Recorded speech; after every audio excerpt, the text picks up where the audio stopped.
जो बाइक पे थे उनकी हालत कैसी थी, वो स्पॉट पे बिल्कुल ऑन द स्पॉट हो गए थे डेड। अच्छा। हाँ जी। आपको आवाज सुनाई दी थी? आप आसपास ही काम हाँ, करते आस क्या? पास में यहाँ पे काम करती हूँ मैं, और यहाँ पे पब्लिक वगैरह इकट्ठी हो गई थी। फिर कंप्लेंट वगैरह की, कॉल वगैरह की, फिर जो आए सब लेके गए उन्हों को। वो तो यहीं पे डेड हो गए थे। चार्जर वगैरह सब कुछ बाइक के ना पूरे पार्ट्स डेड हो गए थे, कुछ भी पार्ट नहीं बचा था।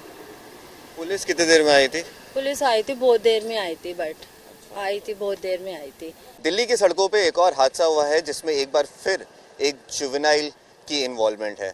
बताया ये जा रहा है कि ये पूरा हादसा जो है 3 फरवरी को हुआ था, जिसके बाद जो जुवेनाइल अक्यूज था उसको पुलिस ने पहले हिरासत में लिया, जुवेनाइल जस्टिस बोर्ड के सामने पेश किया, लेकिन उसके एग्जाम आज से शुरू होने वाले थे, इसलिए उस जुवेनाइल को बेल पे रिहा कर दिया गया है। इस वक्त मैं उसी जगह पे मौजूद हूँ जहां ये पूरा हादसा हुआ। अगर मैं आपको तस्वीरें दिखाऊं तो आपको ये समझ में अभी भी आ जाएगा कि ये हादसा कितना भयानक और दर्दनाक था।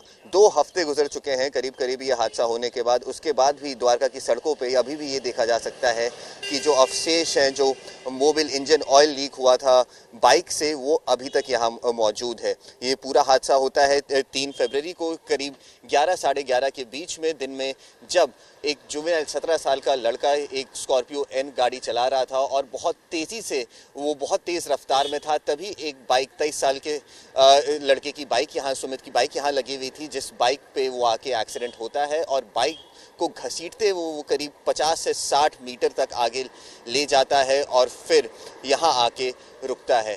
जो विक्टिम है उसकी मौत मौके पर ही हो गई थी और ये अब पोस्टमार्टम रिपोर्ट में भी सामने आया है कि उसको ब्रेन हैमरेज हुआ था, ब्रेन में चोट लगी थी, जिसकी वजह से मौके पर ही मौत हो गई थी। इसके बाद जो अक्यूज्ड के पिता हैं उनको पुलिस हिरासत में लेती है, लेकिन उसको हिरासत से भी छोड़ दिया जाता है क्योंकि जो सारे ऑफेंसेस थे, जो भी सेक्शंस लग रहे थे, वो सारे बेलेबल सेक्शंस थे। अब पुलिस का ये कहना है कि जब इस पूरे मामले में चार्जशीट फाइल होगी तब पिता के खिलाफ भी चार्जेस उसमें और जो इल्ज़ाम है वो उसमें मेंशन होंगे।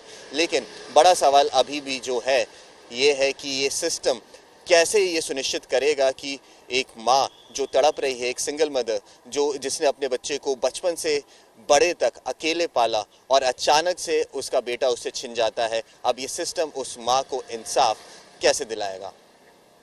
वीडियो जर्नलिस्ट इमानुअल के साथ अंशुल सिंह, आज तक।